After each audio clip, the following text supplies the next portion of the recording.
معكم هدى حسان وحلقة جديدة وخاصة عن الشيخ سيد النقشبندي.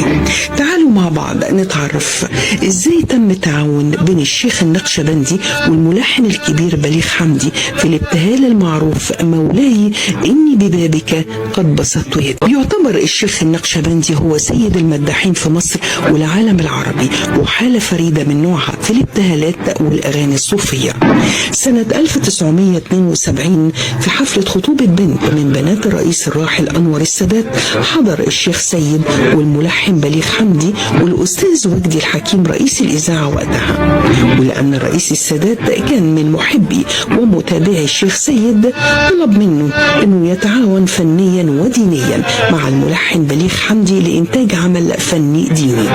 الشيخ سيد استغرب وسكت، أما بليغ حمدي فرح جدا لأنه كان طول عمره عاوز يتعاون مع صوت زي صوت الشيخ سيد. وبسرعة كلف الشاعر عبد الفتاح مصطفى انه يكتب نص ديني ويكون مشحون بالرضا والرجاء والتوكل على الله ويلمس قلوب وعقول المصريين.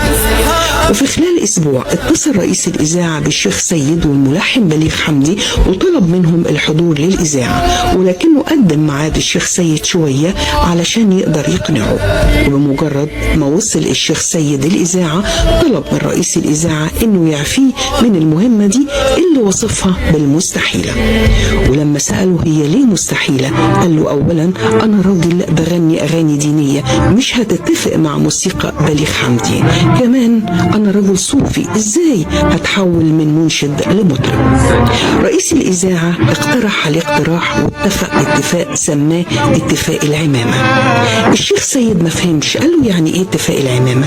قال له بص، بعد نص ساعة من اجتماعك مع الملحن الكبير بليغ حمدي داخل الاستوديو هدخل عليكم، لو دخلت ولقيتك قالع العمامة وحاططها جنبك اعرف انك موافق، اما لو دخلت ولقيتك لسه العمامة على راسك اعرف انك مش موافق وهخرجك من المأزق ده وهقول ان الاستوديو فيه اعطال فنية.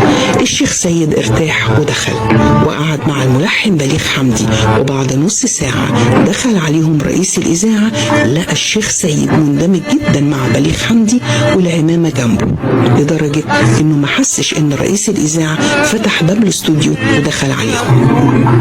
اول جملة قالها بليغ حمدي الشيخ سيد هعمل لك لحن هيعيش 100 سنة. ومن مولاي ل14 أنشودة تعاونوا فيها مع بعض، وبعد تردد وتوجس وخوف من قبل سيد النقشبندي للدخول في المغامرة دي غنى وأنشد وهز وجدان مصر والعالم العربي كله، فكان قيثارة السماء التي تعزف طوال شهر رمضان.